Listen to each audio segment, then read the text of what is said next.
Halo semuanya, podcast Monkey Talks kembali lagi di sini. Tadi omong-omong ada yang baru ya di depan ya? Asik loh itu lagunya. Rasanya lebih fresh kan ya. Padahal ini tak dinyana tak disangka itu ada yang mau nggarap ya. Proyek solo. Yoi, dan untuk mengapresiasi sang pencipta jingle ini secara spesial kita mau mengundang kreatornya. Karena ternyata yang mau menggarap ini yo konco dhewe zaman band-bandan biyen ya kayak. Oh. Terus langsung Yang dulu kita tahu dia seorang pecinta horor-horor, sekarang dia famous di kalangan K-pop ya. tunggu, mungkin ada yang nggak tahu horor-horor. Iya, horor-horor ini maksudnya yang bergetar-bergetar tuh loh kayak. Metal-metalan. Iya, metal-metalan. Nah, headbanger. Oke, kita langsung Nah, kenalkan tamu kita kali ini, Yudis. Halo teman-teman. Guys, apa kabar Yudis? Alhamdulillah baik. Walaupun pandemi kayak gini tapi ya kita harus tetap semangat ya. Yoi, coba semangat. Gitu. Oh iya. Tunggu, tapi kalau di podcast kan memang harusnya kelihatan semangat ya. Memang. Ya hasilnya sambat. Jadi walaupun sambat tetap harus kelihatan semangat. Iya. Betul. Jangan lupa kalau sambat jangan dihabisin. Besok masih ada sambat-sambat yang lain. Oh iya, dikit-dikit Waduh. sambatnya. Ngomong-ngomong dulu itu Yudis yang terakhir kita ketemuan itu ise cah sekolah. Awake ise cilik ngono to. Nek saiki ketemu pangling yo. Oh, Itu 40 kilo yang lalu ya. Anjing. 35 lah kayak apa emang. 35 Pengukurannya kilo ya, yang lalu. ora hari, ora bulan, ora tahun. yang saya piro? Kemarin sempat 99 nih. Ini lagi turun Wah, lagi. gitu. Ya gimana ya? Makan terus ya. Gak kemana-mana makan terus. Apakah memang itu ya transformasi antara metalhead menjadi K-pop itu mengubah segalanya ya, Dis? Ya gimana ya? Kalau mau enggak, gini, dia itu dulu headbanger kan pasti banyak gerak, terus dia sekarang jadi K-popper yang harusnya banyak gerak tapi dia terus jadi kayak semacam hikikomori gitu yang di rumah terus di kamar terus jadi ya, Gimana, Dis? Wah, kalau mau dibahas beneran soal berat, soalnya dulu waktu kita ngeband, jadi buat yang belum tahu, aku dulu ngeband bareng teman-teman ini. Dulu aku sebenarnya asma sebenarnya. Terus terapi, terus sembuh bablasan beratnya. Karena waktu kecil emang gemuk waktu balita. Oh, itu berkat Oh. itu berkat ning Siti Nampi ya? Ya belum zaman waktu itu, masih ponari waktu itu. pengen templai waktu yang batuk itu. Ini sekedar informasi ya buat kalian yang penasaran sama Yudis, silahkan cek di YouTube, cari yang namanya Vanilich K-pop metal cover. Nah, kalian kan menemukan yang namanya Yudis di situ. Betul. Oke, kita kali ini selain kangen-kangenan, kita pengen bahas musik lah, karena kan kita dulu disatukan oleh musik ya kak. Iya. Nah, terus terang ya, aku sendiri sampai sekarang ya isih senang metal-metalan, tapi sekali dua kali aku terpesona lah oleh halusnya penampilan girl band Korea gitu kan. Dari zaman SNSD sampai terakhir ya Blackpink lah. Tapi seriusan kalau aku nonton Korea-Koreaan gitu aku masih sampai sekarang masih nggak bisa bedain muka. Jadi kayak oke, misalnya Blackpink ada siapa, Lisa, kayak Jennie, udah aku taunya cuma itu kan karena aku nggak atau belum ngefan K-pop terus nonton oh ini yang mana ya. Ya sudah lah. Yo nek aku sih nyekel Hyuna lah. Legend. Isih nyekel Hyuna. Nek kowe piye, Dis? Nek aku kenapa suka K-pop dulu ya? Hmm. Sebenarnya itu nggak sengaja sih. karena sebenarnya musik-musik K-pop yang generasi dulu yang zamannya SNSD itu aku ya nggak suka gitu. Bukan nggak suka banget gitu enggak ya, cuman nggak apa ya, Biasa wae. kurang cocok lah. Iya, biasa aja, nggak gitu. Nah kemarin sih 5 tahun yang lalu itu ada grup namanya Gfriend. Ya. Kalau yang belum pernah dengerin, kalau anak Jepang pasti seneng sih. Progresi musiknya itu Jepang banget Nah, gitu. iki nek musisi sing ngomong ke musik ki ono progresi gitu. Kalau fan nek paman aku cuma fanboy kan, wah cantik, wah semeluhe gitu kan. Ini progresi musiknya menarik ini. Terus piye, Dis? Ya itu kayak kayak Jepang ya ini gitu. Kayak Jepang, berarti aku kayaknya cocok ini dengerin musik yang lain, terus dengerin lagu-lagunya yang lain gitu. Wah, asik ini. Maksudnya berbeda dengan grup generasi sebelumnya yang mereka punya ciri khas sangat kuat, sangat K-pop dulu banget gitu. Nek sekarang itu banyak yang memang agak menyerupai musik-musik Jepang tuh banyak grupnya gitu. Dan itu buat aku yang suka Jepang-Jepangan tertarik untuk dengerin musik-musik K-pop gitu. I see. Berarti memang ini ya, apa terpesona dengan musiknya ya? Awalnya iya, itu emang beneran gitu. Nah, aku sih terpesona paha dan dadanya sih. Wah, ya itu juga. Neng olive chicken wae. Su olive chicken. Chicken aku Popeye Des. Aku sih neng olive chicken nak nganti saiki. Chicken olive kok piye? Olive ning Tamses kae cerak Bangjo.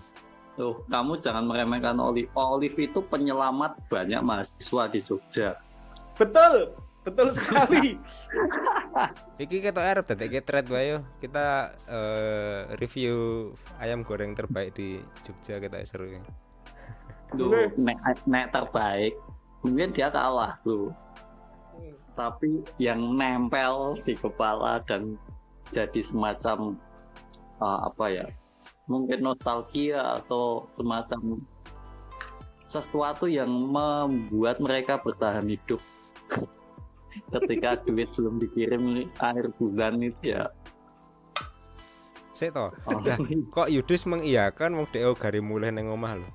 Ya enggak sebenarnya. Soalnya Olive udah di mana-mana dan GrabFood lebih murah daripada pulang pakai bensin toh. Orang aku studio dewi sama orang tua. Jadi tema malam hari ini adalah Olive. Ganti ya. Malah malih, Cuk. Terus ngene, ngomong ke soal K-pop mau yo. Nek Yeah. akeh mau kan cerita baginya sulit untuk membedakan rupa penyanyi atau yang membawakan musik itu. Tapi nek menurut akeh dhewe iki musik iki enak ra to? Apa biasa wae? Aku belum dengerin loh.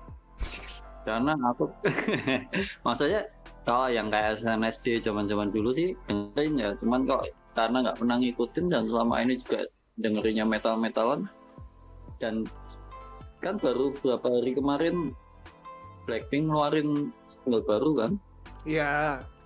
dan itu cukup rame di Twitter dan Insta Story dan WhatsApp Story. Jadi mungkin nanti habis ini aku akan mencoba untuk mendengarkan. Sebetulnya satu hal yang mendorongku tuh membahas atau ngobrolin soal K-pop tuh karena ya progresi dari popularitasnya ya, kalau aku bilang ya. Nek pamane tak pikir-pikir dan tak rasa-rasa secara musikalitas itu nek dibandingkan dengan generasi sebelumnya atau dibandingkan dengan J-pop mungkin atau mungkin dengan American hip hop, R&B, rap atau EDM gitu ya. Itu aku merasa itu percampuran di antaranya tuh loh. Tapi yang aku lihat itu kejeniusan mereka tuh bukan di situ gitu. Ini yang pengen tak obrolin ya. Aku merasa kejeniusan mereka tuh justru bagaimana mereka bisa membangun fanbase yang sedemikian militan gitu. Aku sih bingung sih.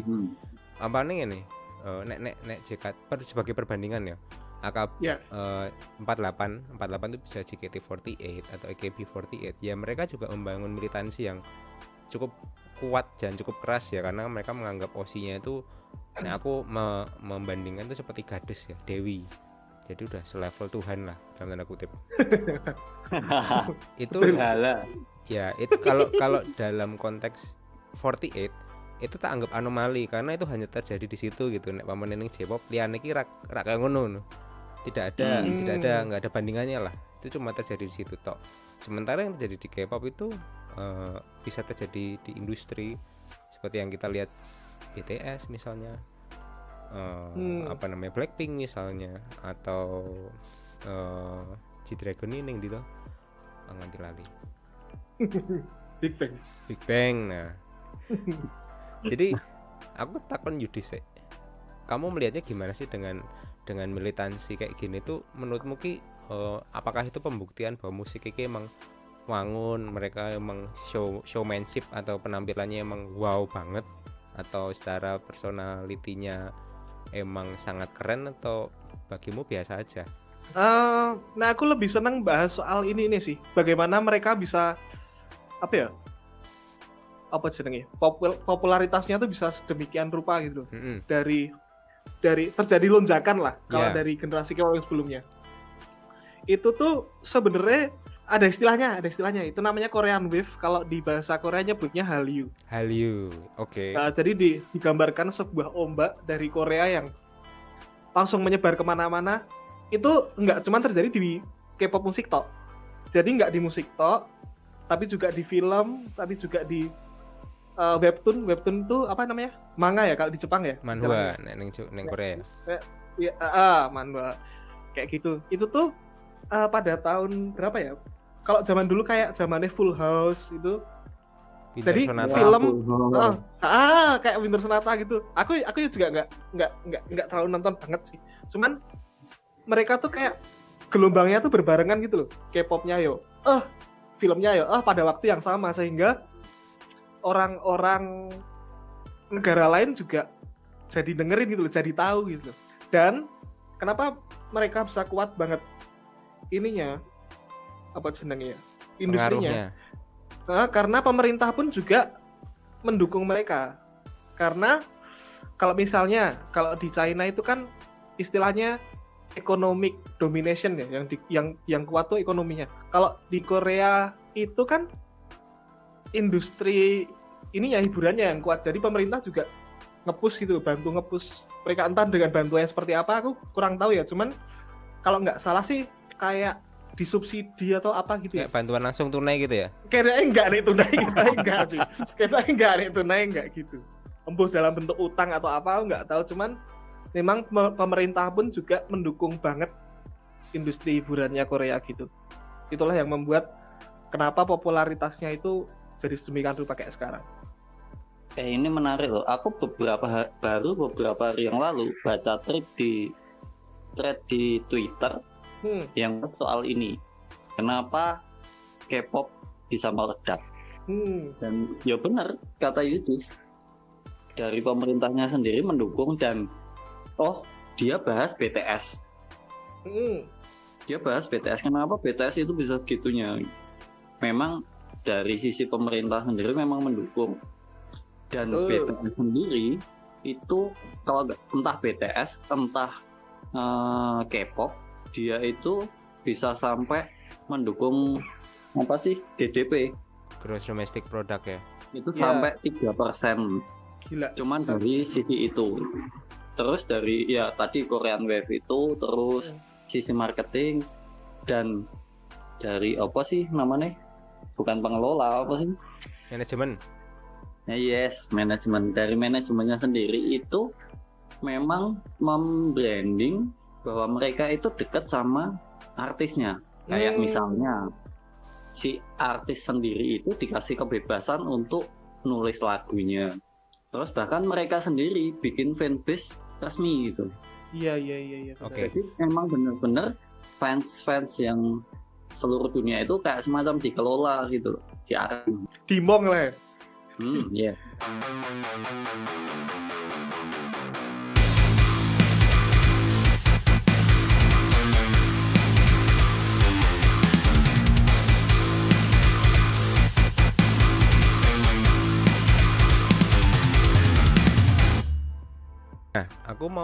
membahas lagi lebih dalam ya soal tadi musik creationnya atau proses kreatif di balik musiknya itu sendiri. Tadi kan Ake sempat ngasih tahu bahwa si artis ini diberikan kesempatan untuk create musiknya atau lagunya itu sendiri. Iya. Nah, beberapa waktu yang lalu, lumayan lama lah, yang aku tahu adalah ketika ini kita konteksnya girl band atau boy band arus utama ya, mainstream ya. Proses pembuatannya itu yang aku tahu begini. Pertama, talent scouting dari manajemennya. Yang kedua, setelah talent scouting mereka sudah punya formula itu dalam bentuk satu komposisi atau jumlah anggota bandnya. Yang kedua, apakah band, boy band, girl band, atau kalau mix jarang ya, biasanya girl band atau boy band. Lalu bahkan mereka sudah menyiapkan lagunya, tinggal nanti koreo. Jadi yang aku tahu seperti itu dulu. Nah, kalau misalnya tadi agak cerita seperti itu, berarti kan ada shifting ya, mulai ada pergeseran di mana si member ini diberi kesempatan untuk berkreasi. Nah, nek sak pemahamanmu piye Dis? Sing mau rasake ngono ra sih ketika kowe ndelok K-pop dari zaman G-Friend nganti saiki? Sik. Kalau mereka yang bikin lagu sendiri itu memang lumayan banyak ya akhir-akhir ini. Atau memang sebenarnya dari dulu juga ada, cuman nggak diekspos aja ya? Karena gini Dis, yang aku tahu kayak contoh seperti ini, aku entuknya skor Running Man sih, tapi aku nangkep seperti ini. JYP itu coba singkatannya? Park Jin Young. Park Jin Young ya. Itu kan salah satu artis manajemen yang paling gede selain SM dan apa sih? YG. YG. Nah, JYP itu sempat bikin beberapa lagu untuk grup dan beberapa talent manajemen di bawahnya itu juga yang nyiptain lagunya lah, kira-kira gitu. Nyiptain lagunya, oh ini nyiptain lagu untuk grup ini, grup itu gitu loh. Sehingga aku melihatnya itu sebagai lanskap. Oh, berarti memang ini semua dibuat dalam arti beda dengan proses penciptaan lagu amane band misalnya yang aku tahu ya, yang kita kenal ya. Kalau secara konvensional atau secara organik itu kan berangkat dari musisinya itu sendiri atau grup itu sendiri. Kita punya kreasi nih penciptaan lagunya kayak gini, kita bawa ke label, terus nanti di orbitkan, gampangannya kan ngono to. Nah, nek ning Korea iki aku ndeloke diwalik. Iya, bener. Wis ono lengkap, gari wonge tok. Nah, wonge iki talent scouting kan, golek-golek wonge. Itu yang aku tahu dulu. Nah, ketika sekarang si hasil talent scouting itu ternyata boleh menggunakan lagunya atau piye carane lagune iki iso diangkat, berarti ono kemajuan atau ada perubahan ngono lho. Ngono ra? Iya bener. Kadang-kadang tuh memang bahkan lagunya tuh udah ada duluan tuh pernah. Kalau di K-pop itu mereka memang dipersiapkan sematang-matangnya sebelum mereka didebutkan. Dan kalau ngomongin apakah konsepnya digimanain itu juga kayaknya itu rahasia deh. Maksudnya kita nggak tahu apakah mereka itu udah disiapin duluan atau lagunya dan grupnya seperti apa, konsepnya udah disiapkan duluan baru nyari talentnya. Itu apa ya, rahasia gitu. Kita nggak bisa menebak-nebak nih itu. Cuman memang yang jelas di K-pop itu lumrahnya mereka memang sangat siap dulu sebelum akhirnya didebutkan gitu. Oke, menarik. Aku pengen membahas yang mau sebut mau bahwa di Jepang ya tadi ya, Jepang ya. Ya. Bahwa artis itu bertumbuh bersama dengan fans. Aku coba merefleksikan di skala kita lah, skala lokal lah. Boleh. Pamane kita ndelok lokal hero. Contoh ya. Sheila on Seven.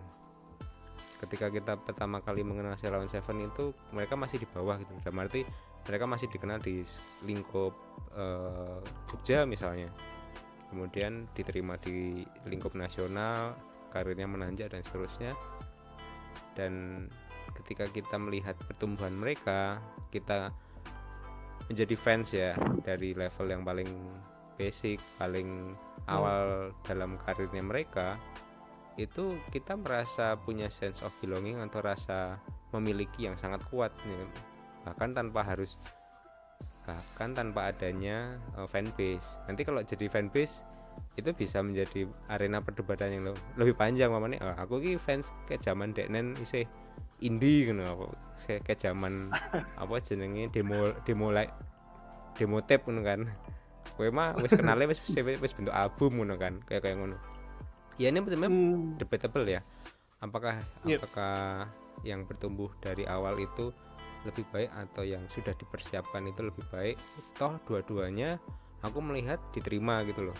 Yang satu kemudian memang membangun fanatisme yang luar biasa, yang sisi lain dia bisa menyebar contagion ya, menular dengan sangat cepat. Bedanya di situ sih. Aku lihat kalau yang tadi bertumbuh bersama fans itu membangun fanatisme yang kuat, sementara kalau yang dipersiapkan dengan matang itu nularnya cepat, karena begitu ini bagus banget ya udah tinggal mainkan volume penyebarannya, viralnya itu loh, gimana caranya membuat dia viral, makanya langsung spreading, penerimaannya, acceptance-nya itu lebih gampang karena ya memang secara materialnya enak didengerin, penampilannya seru gitu kan, jadi cepat. Mbok istilah gampangnya sing maune fanatik ki cah-cah nom to, simbok sing lagi ngerti rungokke pisan lagune ki iso langsung joget ngono kan lho.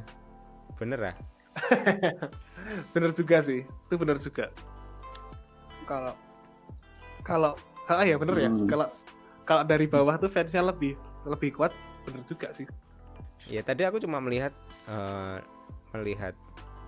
industri, aku melihat K-pop sebagai lanskap industri ya, karena bagaimanapun juga kan menghasilkan duit. Mau akeh ngomong BTS aja penyumbang GDP Korea Selatan 3% kuwi gede banget loh.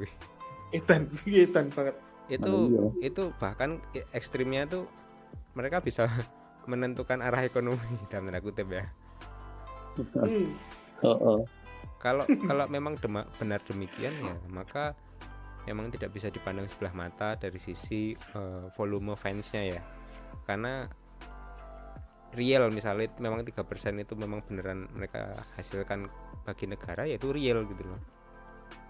Kembali lagi kalau kita nyebutnya apa ya, culture kali ya? Ya, culture ya kenal. Korea culture gitu ya. Korea culture itu balik lagi, memang pemerintah pun juga ikut nge-push gitu loh. Bahkan di ini apa namanya, kalau kedutaan Korea di masing-masing negara tuh juga selalu ada event setiap tahunnya, bahkan setiap tahunnya ada.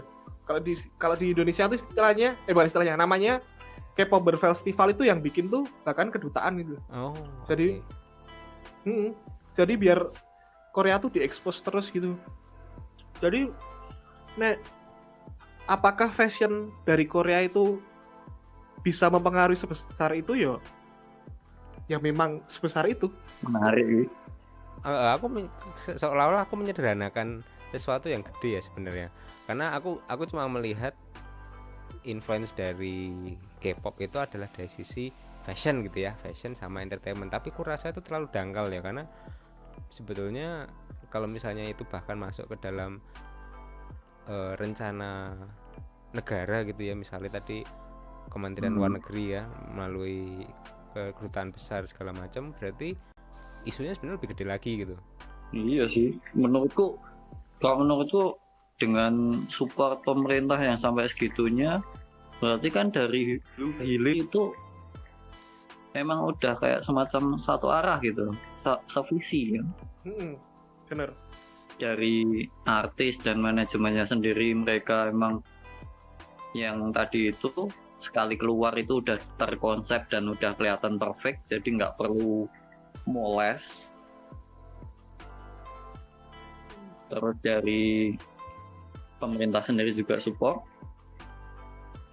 dan dari sisi lagunya juga enak. Kalau kita ngomongin K-pop, dari sisi lagunya enak, terus marketing mereka untuk mengikat, dalam tanda kutip, mengikat emosional fans itu juga cukup jeli. Kayak tadi ya, misalnya ketika aku baca bahkan si artis itu yang nulis lagunya, aku kadang ya karena aku anak marketing ya, kadang aku pikir ya itu bisa aja itu cuman Gimik. gimmick, cuman gimmick Mm-mm. ya kan, bisa aja bisa. itu yang nulis siapa terus di aku gitu, karena kan namanya juga marketing. Cuman dari sisi fans mereka nggak akan peduli itu, Iya sih. ya kan. Nah ketika fans itu mengidolakan satu orang, siapalah, si Lisa misalnya, Mm. Lisa, terus mereka tahu bahwa si Lisa itu bikin lagu itu, mereka akan nyari liriknya, memahami itu, dan ini aku banget ya. Dan itu akan Bener. membuat mereka semakin terikat secara emosi. Oh ini mewakili aku gitu loh lagunya. I see. Masih banyak. Jadi Bener. kalau aku pikir sekarang, kalau sekarang itu kita masih menganggap remeh Korean culture ini kayak kesannya ala apa sih lagu gitu doang. Iya nggak bisa sih, di belakang itu semua gerak bareng gitu. Ini udah kayak semacam apa ya, kalau di Amerika mungkin komik lah, Marvel gitu, DC itu kan akhirnya jadi budaya di sana. Ketika ada kayak kemarin misalnya Iron Man, Endgame, apa film-film itu secara emosional membuat fans semakin dekat. Ya sama kayak K-pop dan segala macam itu kalau di Korea.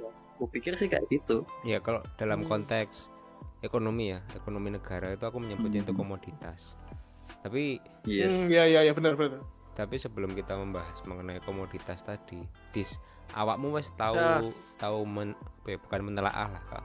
Sesimpel tahu ngikuti lirik salah satu atau beberapa lagu K-pop, dan ada nggak sih sesuatu di dalamnya yang bisa direlatekan? Dia apa? Maksudnya nih, ketika kowe maca liriknya terjemahane pamane kan, terjemahane ki terus kowe ndelok wah ki liriknya di banget ki, apa keren banget ngono, kayak kamu pernah merasakan itu nggak? Pernah menemukan itu nggak? Nah aku ya ngomongin soal musik, sebenarnya istilah musik gak kenal bahasa tuh memang beneran sih. Kadang-kadang dengerin musik tok, nggak dengerin liriknya tuh juga bisa kerasa gitu loh emosi lagu nih. Oke. Kayak tapi nek ngomong ke liriknya, soalnya aku belum tahu ya bang, dikat weh. Ora, iki ora tak cut ben. Oi, aku tadi mau ngomong apa ya, lali aku sik. Oh, gini, nek ngomongin K-pop dari generasi yang sebelumnya, aku ngerasa sebenarnya ada gap sih dari generasi sebelumnya sama yang sekarang itu. Apakah memang mereka itu punya mindset yang udah beda gitu loh. Kalau dulu tuh K-pop tuh kayak musiknya ngono banget. Kalau sekarang tuh emang lebih bisa diterima gitu loh. Lebih ke barat-baratan juga. Kayak BTS yang paling baru tuh itu musik kayak gitu tuh kayak zamannya Katy Perry gitu loh. Nah, orang tuh sangat bisa menerima musik kayak gitu loh.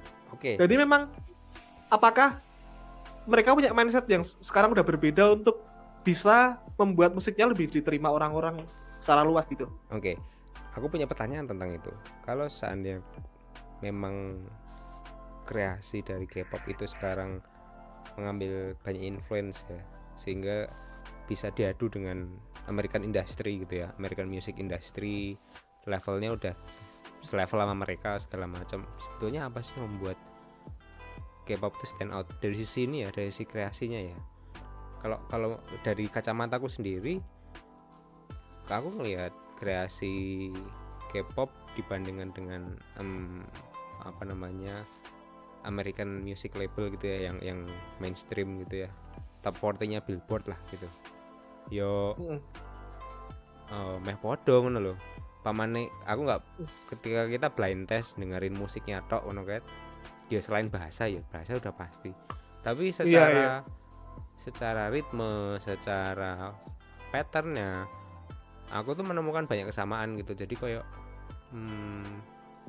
aku tidak menemukan uniqueness yang breakthrough, yang nendang banget gitu loh. Tapi mungkin ya seperti yang kamu bilang Dis, bahwa tidak perlu pattern yang breakthrough atau yang gimana selama orang bisa menerimanya dengan mudah gitu kan. bisa jadi Iya. gitu bang. Tapi nih aku dari orang yang sekarang kerjanya sebagai sound engineer, aku agak ini dugaanku ya, sekedar dugaanku ya.